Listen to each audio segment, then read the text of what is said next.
I want to welcome you all to the Fall 2020 Graduate Group in Education Brown Bag Speaker Series. And this is the virtual edition. This is, given our current context, I'm very grateful for you all joining us. If we were present, we all would be jammed in room 174 in the School of Ed.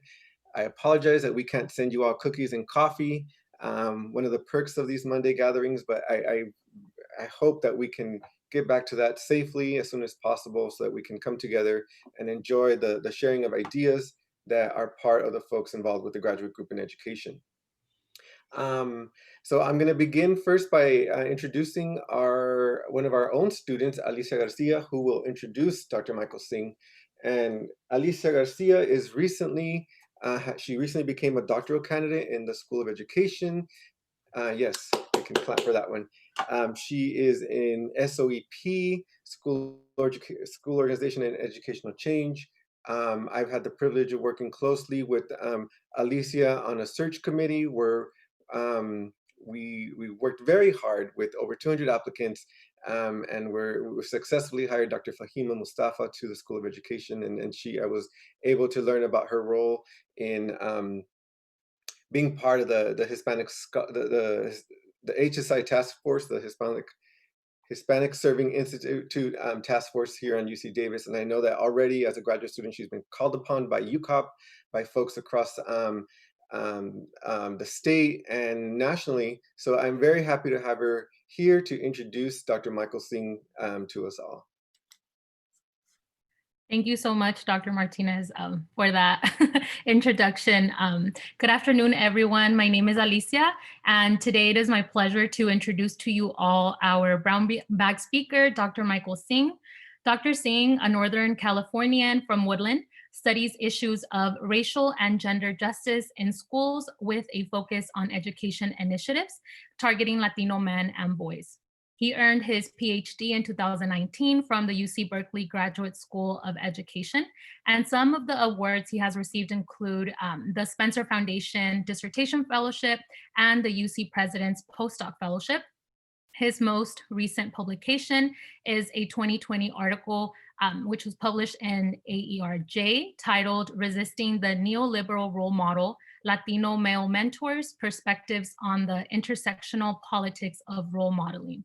And so earlier last week, I contacted Dr. Singh. So we've been in contact via email to prepare for his introduction. And when I asked him to share where home was, he gave me 3 answers, which made me really happy as I thought I was one of the only ones who considered many places to be my home. And so currently home for Dr. Singh is Oakland, where he currently lives. But as I mentioned earlier, he was born and raised right down the street, if you're currently in Davis, in Woodland, where his family still lives. And then his third response was Mexico, and specifically the states of Jalisco and Zacatecas, where his family's roots are. He also had a great-grandfather who was from India, which is where his last name comes from.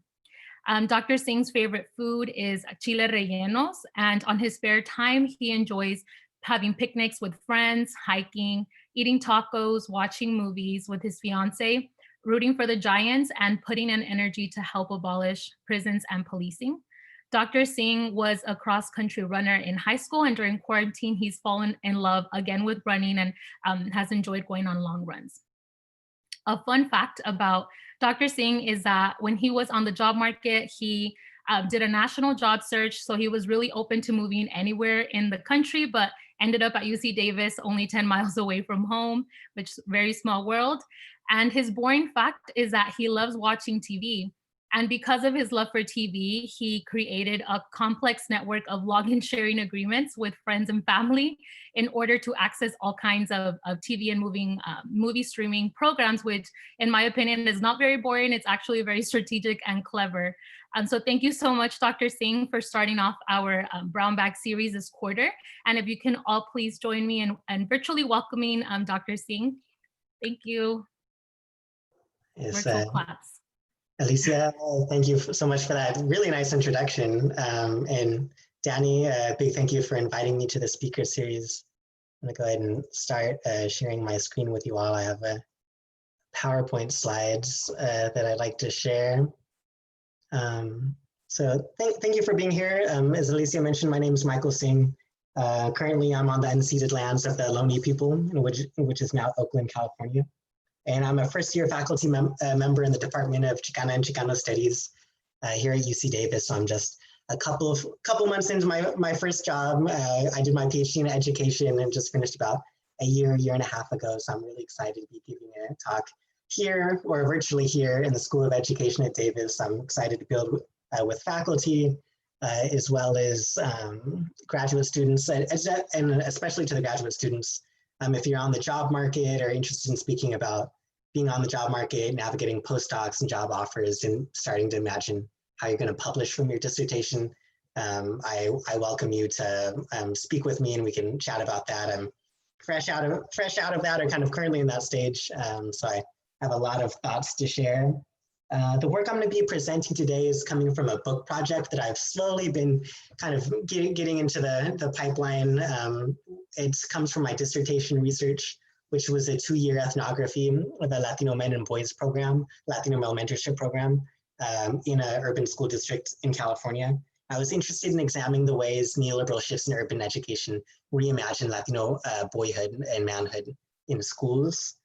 So I can't share the full book project for you today. What I hope to do is give you kind of a nice image of what the larger project is, and then I'll be talking about a chapter that I've been working on and give some data for that. So I think that's it. I'm gonna go ahead and get started. Sorry, I'm having trouble changing my slide.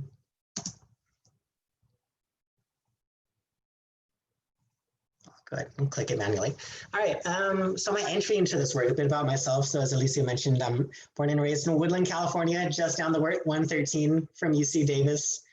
So when I finished my undergraduate degree in ethnic studies, I returned to my hometown. I started working in schools. I worked for the Yolo County Office of Ed, working in some of the continuation high schools, being a mentor and tutor for students. I was running an after-school program directed more targetedly at boys and men, boys of color.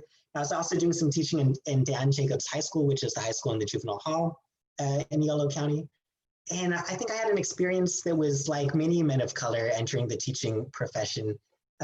Is you notice there's this perceived scarcity of you. There's very few men of color in education, and so many times we're pointing to Latino male students as Black male students as having these high dropout or push out rates. We're worrying about this population. Where's their adult male counterparts? And I kind of felt this discourse both from students and families, from teachers and administrators of the schools I was working at, but also interestingly enough, with police officers and probation officers. So I became interested in, well, what is the imagination that people have of men of color who are educators? And what does this have to do with things like race, class, and gender? So when I entered graduate school, there was 2 questions that kind of animated my research agenda and still does today. So it's, given the surveillance and punishment of Latino male bodies in US schools, why is the Latino male educator triumphed by such a diverse array of educational stakeholders as a legitimate agent of patriarchal power? And also, what are the ideological implications in framing quote unquote successful men of color as the educational saviors of boys of color, and what does this have to do with a reconstruction of race, gender, and sexuality in schools? When you look at educational ethnographies taking place in schools interested in the experiences of boys of color, we've seen for the past several decades a strong emphasis on punishment and push out. I'm thinking of Victor Rios's work, and I have up here Human Targets, as well as his previous work, Punished, which is widely taught. Tyrone Howard's Blackmailed, Invisible No More, and I'll pause for a moment on Anne Ferguson's Bad Boys. And I think it's been a little over 20 years since Bad Boys was published, but it continues to be canonical in kind of in this conversation. Ferguson, the ethnographer, is doing ethnography of an elementary school in Southern California, interested in the experiences of Black male children. She finds that there's a diverse array of mechanisms in the school, as well as biases amongst educators and school staff themselves that punish Black students, police them, specifically Black boys. They get labeled as a bad boy very early on. And what my research seeks to do is, in a similar way, I'm looking at the experiences of boys of color, but I'm also interested in how they experience race within programs meant to correct these wrongs, meant to empower them, and what kind of, how racial logics continue to kind of maintain in those. But so in the field of education, based off this work, looking at punishment and push out, we've seen a movement to shift the narrative. And a lot of this shifting is how to do with successful role models. In schools, in large school districts, we see massive recruitment or retention campaigns aimed at keeping men of color into the field of education. I'm thinking of Dr. Travis Bristol's work at UC Berkeley, who does a phenomenal job helping to recruit and retain men of color in the teaching profession. If you get something out of this presentation, don't let it be that I'm against recruiting men of color to be educators. I think that's an extremely important, thing happening, and I am always in support of that work. So this has been ongoing in large school districts like New York. We have the New York Men's Teaching Initiative, but from large to small districts, there's been quite a bit of effort to recruit and retain men of color. This is supported by qualitative research that shows that men of color are able to use our insider knowledge to provide culturally relevant teaching, mentorship, and guidance for struggling boys. There's also research that demonstrates that just having successful role models is able to help students reimagine their identity in relation to educational success. So maybe if a student felt, you know, I'm a Latino boy, and, you know, I'm from this neighborhood, I don't think I'll, you know, educational success isn't for me. But here I have, you know, a teacher who's from a similar circumstance. I'm able now to align my identity with hopefully educational opportunity and success. At the national stage, former President Barack Obama's 2014 White House initiative, the My Brother's Keeper initiative, it's kind of an exemplar of this trend. This program didn't do much to change the structure of education or schooling, and I'll problematize that a bit later on. But what it did do is bring a diverse array of educational stakeholders to the table to talk about how to support and target specifically boys and young men of color. A lot of support from the private sector, money going into supporting programs and communities. Since President Obama's left office, the MBK Initiative has transitioned to the private sector as a primary component of the Obama Foundation. So still very much working in the communities and schools. There's also been concern about this turn towards male educators of color. Sorry, I'm working to change these slides. One is the gender injustice concern that when we're seeking to recruit and retain men to be role models, we can kind of reconstruct confining and limited notions of masculinity. There's also plenty of research with male of color educators where they report, you know what, I'm always being positioned as the disciplinarian, and that's not really who I want to be as a teacher. That's kind of the imagination of my role in this school. Also, Kimberly Crenshaw has been an outspoken critic of programs like the My Brother's Keeper initiative since the early days, calling it an intersectional failure. She's arguing that by targeting boys and men of color, we're actually obscuring the racism felt by women of color and gender non-binary folks of color, and actually offering a patriarchal enhancement solution to the problem of race in the United States. There's also critiques of racial neoliberal framing, that we over-idealize what men of color as individual educators can do, rather than looking at systematic and structural racism in our schooling system. Michael Dumas has published articles looking at the way My Brother's Keeper functions as a form of neoliberal governmentality, turning our eye away from political action and structural change, and instead looking at individual fixes through individual relationships and mentorship. And I kind of combine both of these veins of theoretical thought into how I understand my work. So briefly, neoliberalism is an economic theory and social discourse promoting the notion that economies and human beings function most efficiently when subject to unregulated and free market capitalism. In education, this has looked like the privatization of public schooling, as well as the decentralization of school governance, school districts. We think of charter schools, the rise of charter schools, voucher programs, public-private partnerships, venture philanthropy, and on a more human level, neoliberal logics become embedded in education. Notions of choice, consumer freedom, students and families become consumers in a school marketplace, individuals. Schools are meant to maximize human capital, build entrepreneurial spirit, fundamentally changing what is the function of schooling. As a racial framework, I use neoliberal multiculturalism, which describes the way neoliberalism is a racial discourse as well that offers a new way of understanding how race and racism work in the United States, as well as the globe. So we see a focus on things like the private sector, private industry, large corporations being now champions of diversity, pushing opportunity and diversity forward, not necessarily being the perpetrators of racial capitalism and the reason why we have such a strong racial wealth gap in the country and in the world. And here the problem of race is discursively constructed as technical and actionable as opposed to political. Neoliberalism also engenders new racial subjectivities. So the problem of race is equated to individuals. We need to incentivize students to do better, let them help themselves. Students of color become entrepreneurials to expand their human capital as a means of racial justice. I mean, it's been created a binary between those good multicultural subjects that are exemplars of neoliberal success and those racial others that are undeserving of the benefits of the free market. It's also a focus on neoliberal respectability politics that intersect with gender and sexuality. This has been, since in the past several decades, particularly women of color scholars have looked at the respectability politics of neoliberalism and how they intersect with race and sexuality, how communities of color are seen as lacking traditional familial arrangements, lacking heteropatriarchal monogamous couplehood, this belief that men of color are not socialized to be the responsible patriarchs that communities need, and that's what's been missing in our communities. So it's been very much an invitation to a proper multicultural subjectivity that intersects with race, gender, and sexuality. Where it comes to with this work, so I have a slide here with quite a few programs. I don't mean to pick on any of these programs or initiatives, and actually Project Mails out of UT Austin has supported my work, and I am now one of their affiliates.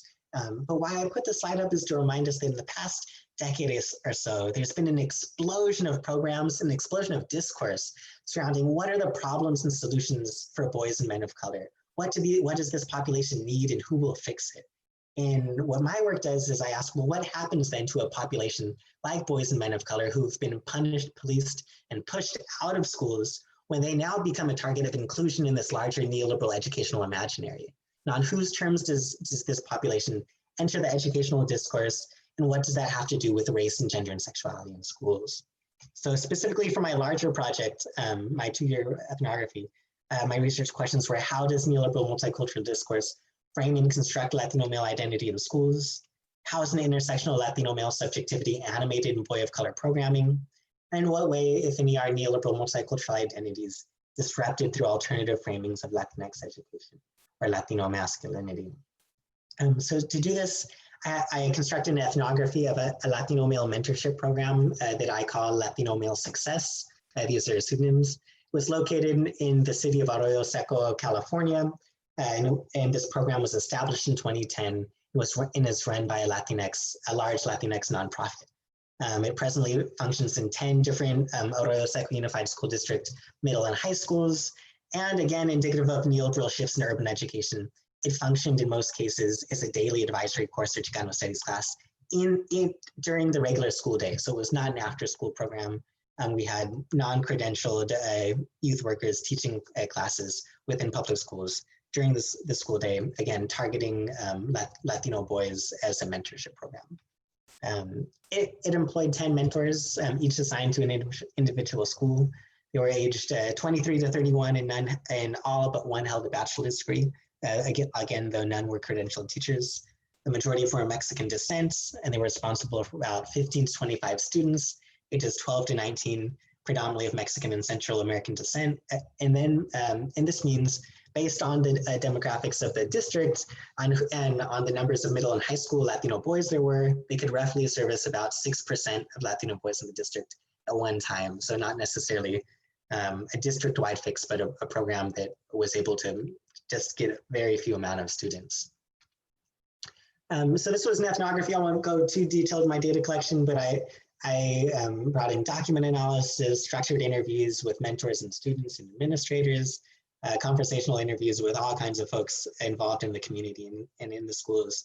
and participant observations in 3 different LMS classrooms, 2 middle school classrooms, and 1 high school classroom. The 2 middle school classrooms, I was there for 2 years, and the high school classroom for 1 year.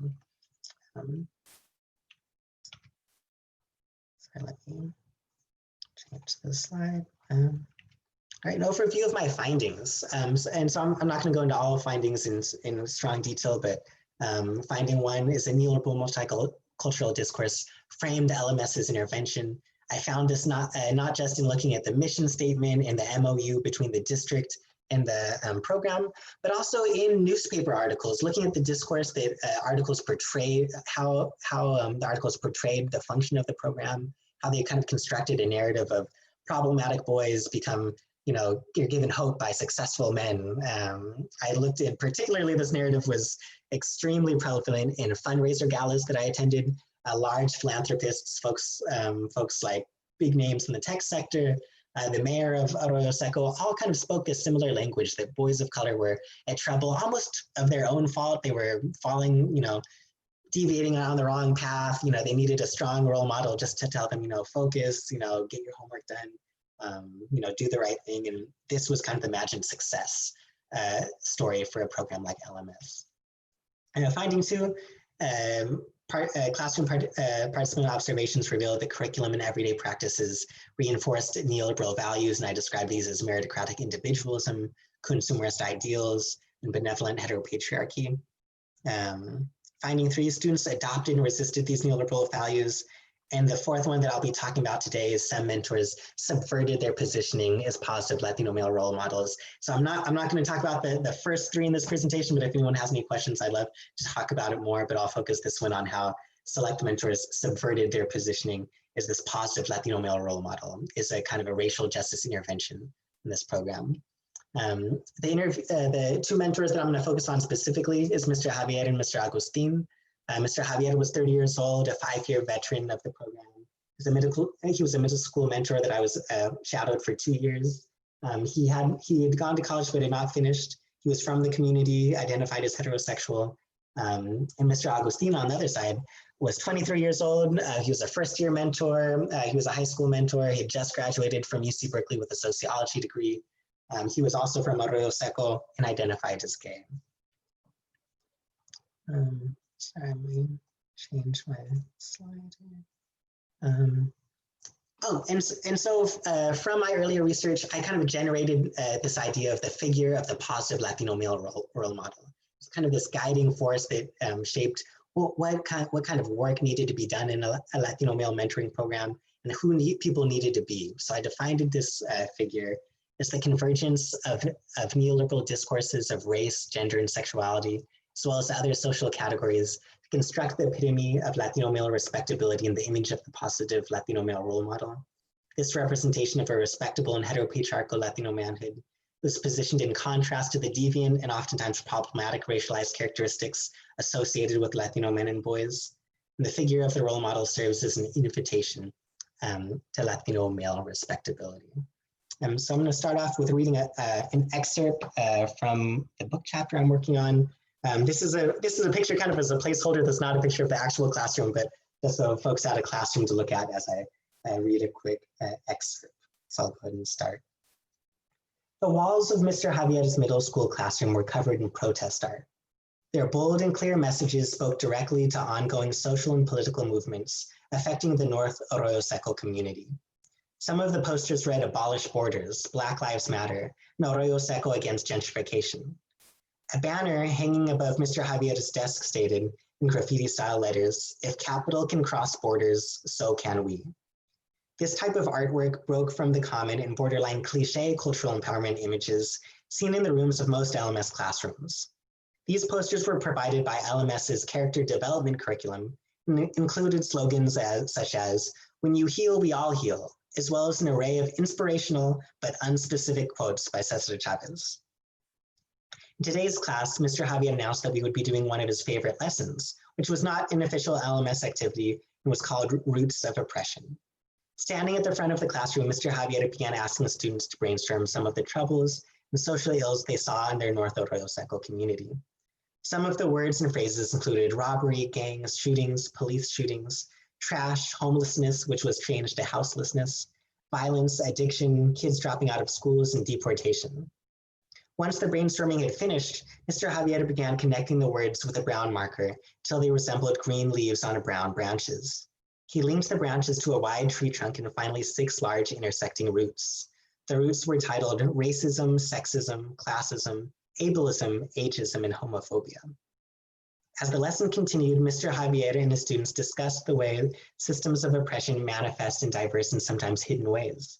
Students conferred about how individual or interpersonal problems were often symptoms of larger social and historical contexts. Towards the end of the lesson, Mr. Javier paused. With a sly grin on his face, he posed the question provocatively, "Do you think we're making real change in elements?" There was hesitation among the students, followed by deliberation and debate. The general consensus finally emerged. No, maybe not. "I agree," stated Mr. Javier, and some of the boys looked surprised. He continued, "Don't get me wrong, we do amazing stuff in this classroom, but a program like this, it can't begin to get at these deeper issues." He then continued more seriously, and I think in many ways they don't want us to. While reiterating his commitment to the success of his students, Mr. Javier declared, "Me being here is just a Band-Aid. I'm a Band-Aid, and you all deserve much more than just a Band-Aid." So that's the end of the excerpt. This vignette describes what would be many occasions that Mr. Javier's teaching challenged the notion that a mentor or role model was a viable solution for racial injustice in schools. And this was, since the first day I met Mr. Javier, he was eager to communicate this with me. He was excited that I was doing a research project, the program, wanted to talk about the politics of mentorship, the politics of curriculum, what was conservative curriculum, what was the politics of the nonprofit that he worked for, and why he felt they did not necessarily embody racial justice for him. So I labeled Mr. Javier and Mr. Agustin subversive role models. And I came to this conclusion because of their strong criticism for LMS and Pueblo Unido. They described these organizations as having conservative goals, promoting a bootstraps ideology and a savior complex. They didn't like that the program focused heavily on discipline, focused solely on grades and not necessarily on the more holistic view of the student. They also both noted that there's a normalization of cis and heterosexual culture within the program Latino Male Success. To subvert this, they rejected the neoliberal notion, the superhero mentor archetype that is kind of beginning to emerge as a critique in urban education. They had intentional refusals of being this good example or good role model, more fluid, justice-centered approaches to role modeling, focus on critical race awareness, queering the figure of the positive Latino male role model, and prioritization on joy and fun instead of discipline. And this call for a prioritization on joy and fun rather than simply discipline was a strong sentiment felt by the students as well in LMS. I'm gonna have to give you some quick quotes. This is from Mr. Agustin on the limits and contradictions of role modeling as social justice. So he tells us, "Unfortunately, I think there's a huge mismatch between what we do versus what we're actually doing in LMS. What we want to do is change the outcomes for Latino boys, have them succeed in high school, graduate, and go on to college. But I see those issues or those barriers as not individually determined. It's not because Latino boys are not working hard enough. The way I see it, it's a lot of outside structural barriers that are shaping their lives. Could be poverty, racism, or any of the systems of oppression. So by giving them us, mentors or role models, I don't think we're really doing any transformative work. Maybe for some students, maybe some of our students will succeed, but not everyone." And he later tells me, "It almost feels like deception. It feels like by being this good role model," and he uses air quotes, "we're telling them that if you work really hard, if you just focus, if you don't talk during class, you will succeed." It ignores, but also hides a lot of those barriers that they face, but that the whole community faces. I want to get done in not too long, so I'm going to hop on over to my next quote. This is Mr. Javier on neoliberal educational context, and I found this really fascinating what he says. He says, "I can't speak for the founders of LMS, but honestly, just how we frame the work that we do makes us seem like a problem, like Latinos are the problem. So that in its inception is going to only create things that create Band-Aid solutions, including this program, right? So yeah, we're changing individual lives or whatever by giving them a mentor, but we're not changing anything systemic that puts people in this position in the first place. And as far as nonprofits go, I think that's their goal. Nonprofits were designed by the system itself to placate the movement. If you want to be real, like people were ready to give their lives for a revolution. We're not, and that's something that's not even in the picture anymore because we have these nonprofits. So Mr. Javier was extremely critical of the nonprofit he worked for, which he found doing what he deemed as conservative things in the community, building partnerships with large tech firms that he felt did not benefit the community. There was a moment where his students were required to go on a field trip, or invited, and many went on a field trip to their local Morgan Stanley investment banking office. They wore suits, and I've a fascinating field note on his resistance in the meeting as to why the students should not be invited to go to Morgan Stanley. So I can answer more a little bit later. I'm just gonna skip a little bit forward. This is Mr. Agustin on disrupting the straight Latino male narrative. So, and he says this is, he knows the only gay mentor in the group. He says, I feel there's a lot of room for improvement in this area, because if we operate from the belief that it's important for these Latino students to have Latino male role models that they can look up to, you can't ignore that, well, unless I'm wrong, I'm the only gay one here. Aside from providing Latino male mentors, it seems infused that we are also providing a straight cisgender male mentor. So even though it may not be our intention to reproduce those power structures of male domination, of straight domination, feels like it happens unintentionally. Feels like those are also being reproduced. And me just being here, bringing this up, disrupts the whole straight Latino male narrative. I'm gonna give a couple more quotes before I end. This is Mr. Agustin. And he says, I always get asked by my students if I want to get married or have children. I'm like, not really to the marriage, maybe to the kids. Because a lot of the curriculum is like, we're trying to picture this path where you can be this responsible father and husband. And because I have never been seen myself as a husband in a husband role in the future, it's hard for me to be like, yes, this is what you would do to do that in the future, because that's not what I'm doing. And he shares, and I think this is extremely important, just in summary of my larger project, which is my online bio will never say Mr. Agustin is a devoted husband and father of 2 kids. The whole white picket fence thing, I think there's value in that. I think this small quote really sums up the imagination that we think when you think of a positive Latino male role model. Think of perhaps a married man, someone who's very respectable, has gone to school, perhaps has two children. Mr. Agustin is pointing out that this is a very heteronormative narrative that we're kind of painting, that we're going to give these children more respectable, sanitized life, and this will be racial justice for us. And he wants something different. So implication for policymakers, my research speaks to a need to reevaluate the boy of color conversation with a critical analysis of the racial politics of neoliberalism. It shows the way even seemingly well-intentioned programs can still perpetuate racial scripts for boys, and a strong need to address heteropatriarchal logics undergirding boy of color programming. Curriculum that looks beyond individual character and a focus on structural and social contexts, or at the very least critical education. And that was a strong critique that the subversive role models had, that there was no critical education involved in the program. It was mostly just character development.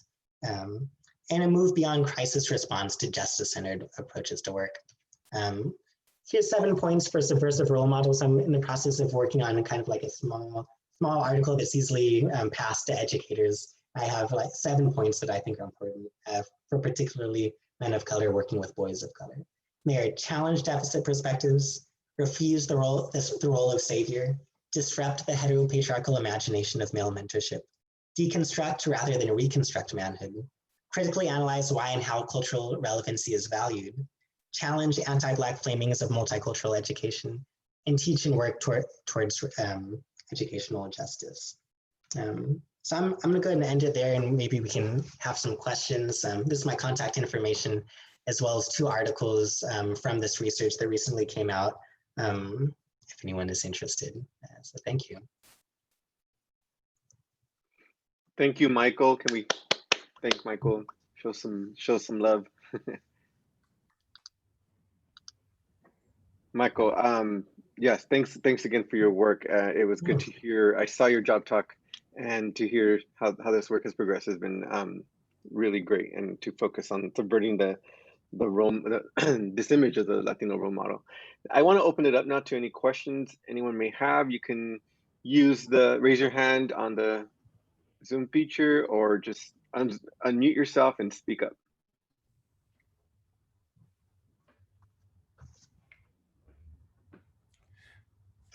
Steve, go ahead. I just want to say I really enjoyed that presentation. I thought that was so thoughtful. And I love that idea of the 7 subversive acts. I think that is a really important piece for you to get out. That was really great. It distills some of those themes. And the whole thing about queering the Latino image, that, you know, that whole kind of thing of masculinity, it was really thoughtful stuff.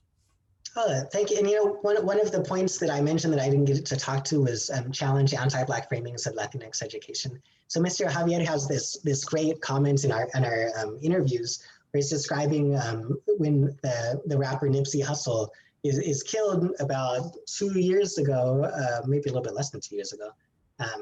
And he tells me that he had a lesson where students could, you know, talk about this death, and he was a hero to many of the students who are fans of his work. And he got a lot of comments, both, you know, from the larger public, but also even within his organization of, you know, why are you making that gang member look like a hero? Or like, do you really think that's the best person that we should like be dedicating a full day to talking about? And I think it really speaks to the types of masculinities of color that we value versus who our community values and how we find, how we choose to value different people for different reasons. So that's definitely why that was added in there. So thank you. Sambo? Sambo has a question. Oh, that was a clap. I'm sorry.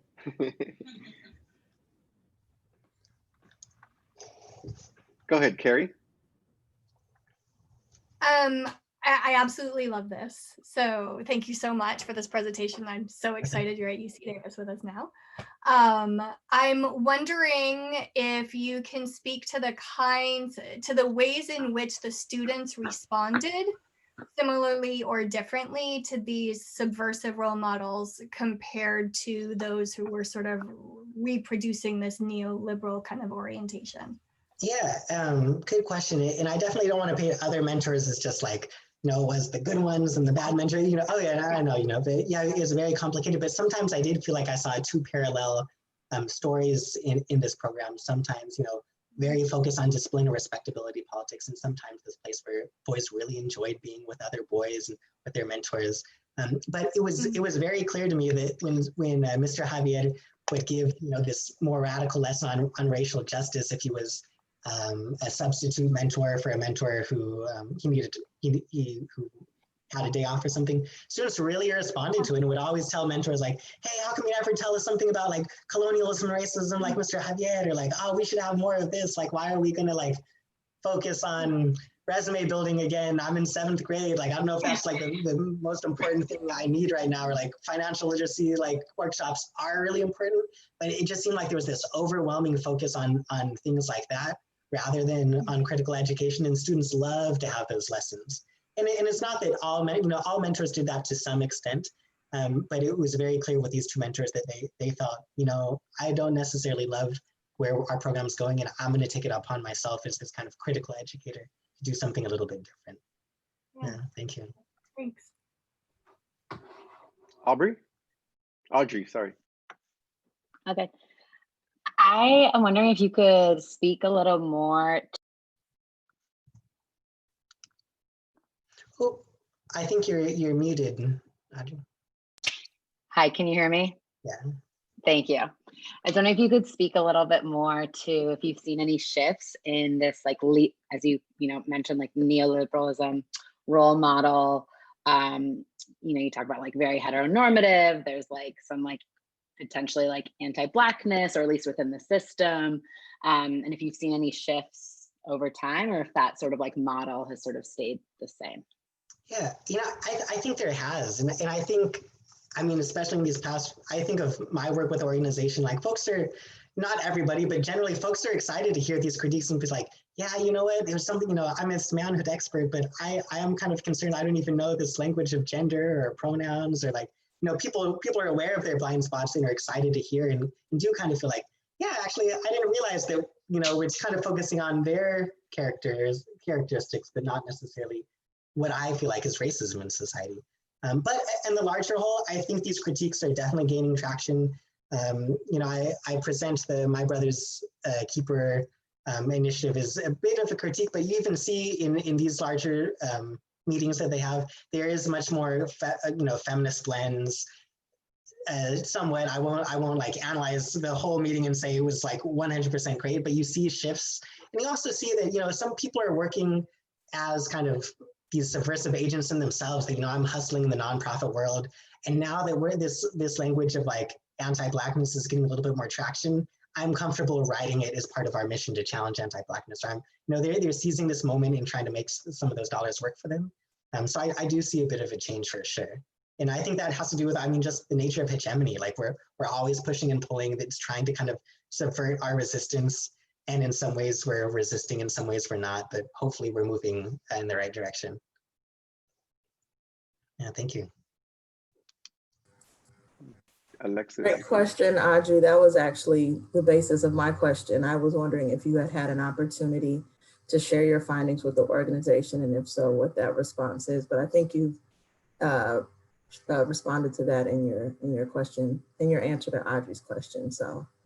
Yeah, no, thank you. And I'll add, you know, as somebody who had some strong critiques of the organization I was working with, I think it's so important to just show how genuine you are, you know, over the years of doing research with that organization, that, you know, no one kind of looked at me like, oh my gosh, I can't believe you like think this, but was, you know, for the most part, especially people on the ground are really interested in what you want to say and really interested in how they can be better racial justice educators. At the top levels of some higher nonprofits, you know, there's limits as to say like, well, I don't think that, or I don't think we can do that. And that's fine. But for the most part, I think educators who are working with boys and men of color are really excited to make, you know, shifts. Yeah. Michael, I have a question. I was wondering if you could speak to your own positionality as a Latino male in these spaces and what that meant as you navigated, you know, different types of Latino role models, those who conform to the neoliberal image of a role model and those who were subverting, and how you were able to capture both and the spectrum in between as a researcher. Yeah, I mean, it helps because I did work as a mentor, you know, before going to graduate school. So I let people know, you know, some critiques I have, like I would have had of myself, like for sure. And I think we've had, like, we're open up to like really great dialogues. And sometimes you do hit some walls where it's like, you know, our dialogue is gone where, you know, I can't agree with that. You know, I feel like that's patriarchal and negative if you don't necessarily think that, and we're going to have to like disagree, and I'm going to have to make some choices as to if I'm in a classroom with students, you know, do I go ahead and say my side of things or not, or, you know, yeah, for the most part, you know, it's been very easy to like build with folks, but sometimes there are, you know, we're at an impasse where we just have different views on what gender justice might be particularly. But I think my positionality is, you know, I was in many ways indistinguishable from my research participants who were mentors, you know, 20-something college graduate working in schools. So we had a lot of commonalities and we're able to find common ground, but sometimes, you know, friction as well. I see Marcela. Marcela, yeah. Hey, Michael, thank you so much for a wonderful presentation. And I'm really curious to hear a little bit about your third finding about how students themselves were both promoting kind of these neoliberal ideals, but also resisting them. And I was just curious if some of the subversion that you see is an extension of that from some of these teachers who were participants in the programs themselves. Yeah, you know, with students, you realize with some narratives that they're fed, it's so easy to just latch onto those narratives. So when you're talking to students as to, you know, if they're in a program that promotes accountability, and then you're asking them about, you know, how about, you know, this student, or, you know, or what can we do to, you know, why are students not doing well in this school, Latino male students? And they say like, they just don't want to work hard, or they're not accountable to themselves, or like they're really not putting in the effort, or, you know, focusing on the individual. So you see them like repeat these scripts that have just kind of been fed to programs like this. But at the same time, when you ask them really, what do you value about this program, or what do you value about being with one another? They value joy, they value each other, they value critical education. They don't really buy into this, you know, I need to be in competition with you, even when the organization had monetary grade competitions for GPAs. So students were sometimes literally competing for a $50 gift card to beat that other student for a GPA. Like even with factors like that, they don't want to be in conversation. They want to see each other happy, and they would attach on to critical lessons and say, well, isn't that part of that system of oppression? Or like, also, what I didn't mention, a lot of the critical students really love their ethnic studies courses. The one student even said like, hey, this is labeled a Chicano studies course, but this is not a Chicano studies course. So one student told me that, and I thought, what a great insight. Like, students are so sharp. Yeah.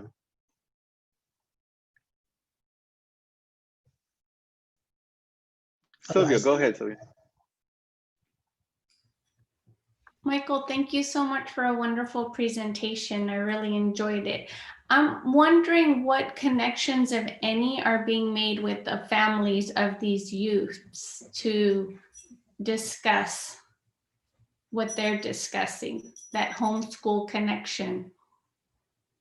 Yeah, that's an interesting question. So I would sometimes, the mentors would have meetings with families, and they knew that I was kind of a researcher around. And I shared some things with the families where I'm sometimes hesitant, because in some ways families did see this as like, like, for example, with like neoliberal notions of like school choice. Like, I'm in the business of like critiquing power and structures, but I'm not necessarily in the business of like telling a family like, hey, you shouldn't opt into that school choice even if you think it's better for your child. So I would share like critiques of the program, but we wouldn't get into a deep enough conversation where it'd be like, I think you should move your child out of this, or I think you should, I know that as it's kind of a difficult, it was a difficult line for me, in that I wanted to share critiques without making them feel like, oh, should I have not put my kid in this program, or is this program not good? It was more kind of sharing like, hey, I'm glad that we have this program to help your child do better. But I think in me sharing my findings, we're remembering, hey, there's other reasons as to why they're not doing great, rather than they needed a man in their life to discipline them more. And a lot of families felt like, oh, I love that Mr. So-and-so, like, if you want to hit him on the hand, go ahead and hit him. Or if you want to like go ahead and like be that disciplinarian, he needs that. And I would kind of push back on that without necessarily telling them like, I don't think this is a good choice for your family. And if that makes sense, it was a little bit difficult though. Yeah. Okay, we'll take our final question from Sabina. Hi, thank you so much for the presentation. My husband actually works for a nonprofit that does exactly this, and he and I have had a lot of conversations about this very shortcoming. And he actually was a mentor in that program. And so I kind of heard a lot about his experiences going in as a very idealistic person, and then sort of coming out realizing what he was doing. So my question is more about the students that you mentioned, they had like some subversiveness as they would go through. My wonder is, based on the like subversiveness that you noted within the students, did you ever see any instances where a student would resist or attempt to explain their frustration with a mentor who maybe had a more neoliberal attitude? And if so, were they heard? Mm-hmm. Oh, that's a good question. I mean, the mentors all were interested in hearing students. I know sometimes students, in whatever ways they choose to like articulate their critique, it's easier for an educator to just be like, you just are mad because I like got you in trouble for talking so much, or so sometimes those critiques would fall on deaf ears. Sometimes yes, but sometimes no. I think sometimes students would say like, hey, you say this is a place where I can be myself, but you just literally got me in trouble. Like, isn't that not what I'm, for something that I felt was very small? And sometimes mentors would reconcile like, hey, you know what? I've been saying that this is a place where you can be you, and I have been very, strong on discipline lately. Maybe I should back off a little bit. So yes, mentors would hear. I definitely don't want to make the mentors seem as if they were just like these, and I know you're not saying that, but agents of this, patriarchal power. As much as it can go through us, mentors were very interested in hearing students' critiques. Yeah. Thank you. Okay, we are at the hour, and I want to thank once again Dr. Michael Singh. You all can see him in the Chicano Studies Department.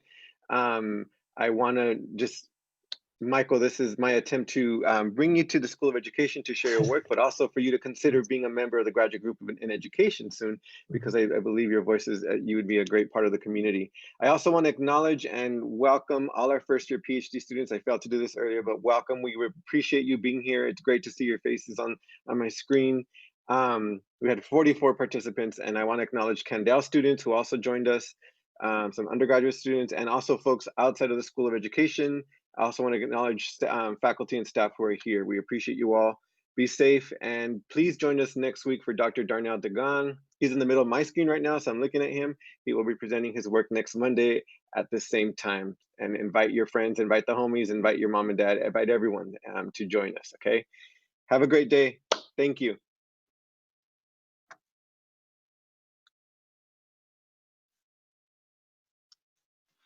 Michael?